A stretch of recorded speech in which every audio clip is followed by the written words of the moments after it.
Hello everyone, আসসালামু আলাইকুম। নিয়ে এসেছি বাবা পিঠার রেসিপি। আসলে গ্রামে ধান কাটার উৎসব লেগে গেছে, নবান্ন উৎসব, ঘরে ঘরে নতুন ধান আর পিঠা উৎসব শুরু হয়ে গেছে। তা আমিও এই জায়গা থেকে মিস করব কেন, আমিও পিঠা বানানো শুরু করে দিয়েছি। এখানে বানাবো বাবা পিঠা। প্রথম একটু কুসুম গরম পানি দিয়ে আমি চাউলের গুঁড়াটাকে লবণ দিয়ে মিক্সড করে নিয়ে একটু হালকা মাখিয়ে তারপরে এটাকে ভাপা পিঠা বানানোর জন্য প্রস্তুত করে নিচ্ছিলাম। আসলে ভাপা পিঠা খেতে যেরকম মজা, বানাতেও সহজ একদম। এর থেকে কোনো সহজ পিঠা আর মনে হয় কোনোটাই নেই। ভাপা পিঠা বানাতে একদম সহজ, খেতে ভারী মজা, এখন অনেক ভালো লাগে ভাপা পিঠা।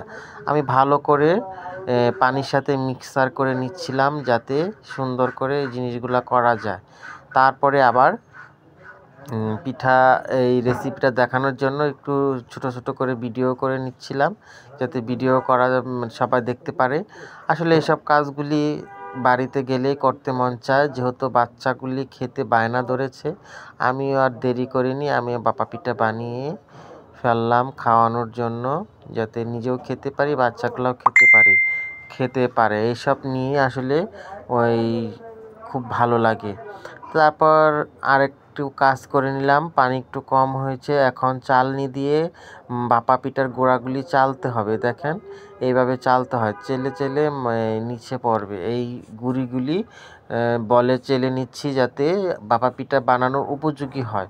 আসলে সব কিছু বানানোর একটা প্রসেসিং আছে, আমিও বানিয়ে এইভাবে গুঁড়িগুলি চালছি যাতে পিঠাগুলি বানানো হয় সুন্দরভাবে।